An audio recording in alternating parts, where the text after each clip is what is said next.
Le fait de traiter toutes les filles de Tana, parce que même les voilées, on les traite de Tana aujourd'hui, n'a absolument rien changé à nos vies, parce que depuis la nuit des temps, on se fait insulter, nous les femmes. Donc, encore une fois de plus, ça fait quoi? On a l'habitude. C'est vrai les suppôts de Satan. Innovez dans vos insultes. Faites preuve d'originalité parce qu'il y a plein d'insultes, ça nous touche plus tellement on a l'habitude de les entendre. Moi, je vais vous donner aujourd'hui la liste des insultes qui ne me font plus aucun effet. Bon, alors en premier, on a le classique, Tana, Timp, tout ça. Moi, franchement, ça me fait absolument aucun effet, surtout venant de la part de mecs à qui j'ai jamais donné l'heure. Et à la limite, ce qui va me vexer, c'est que vous mettiez pas le mot reine devant. Parce que si je dois être une Timp, autant que je sois la reine des Timpes, vous voyez? En deuxième, le classique T'es kilométré. Vraiment, ça n'a aucun effet sur moi. Déjà, ça en dit plus sur vous que sur moi, parce qu'à partir du moment où l'homme parle d'une femme comme si c'était une voiture usagée, tu vois le niveau de la personne.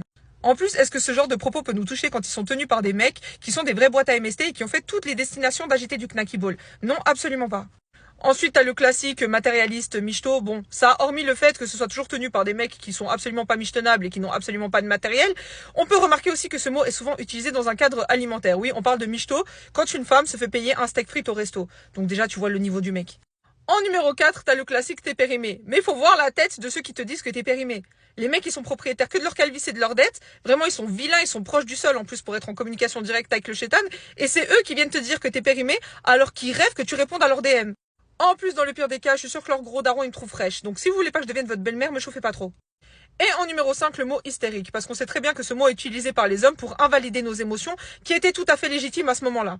Parce que oui, ce terme est toujours utilisé quand une femme ne veut pas laisser passer les foutaises d'un homme et qu'elle commence à se rebeller. Là, bizarrement, ça devient une hystérique.